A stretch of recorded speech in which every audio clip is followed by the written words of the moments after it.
শুরু করছি কিছু কথা কিছু গানের আসর আজকের। আজ আমাদের শিল্পী আতিক হাসান এবং শামীমা পারভিন শিমু।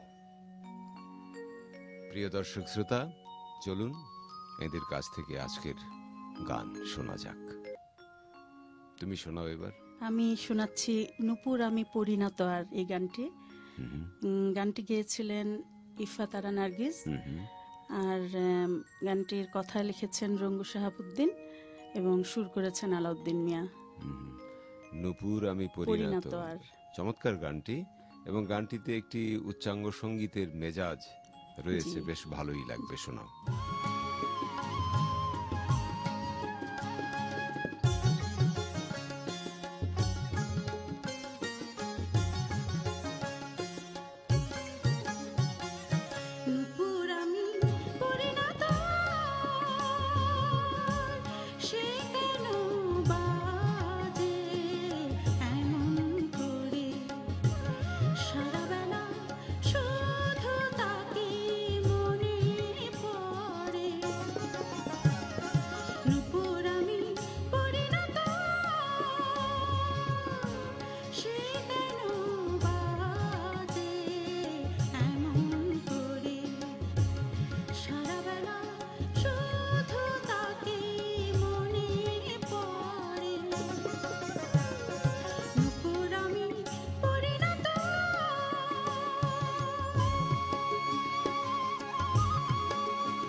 ভালো গেয়েছো।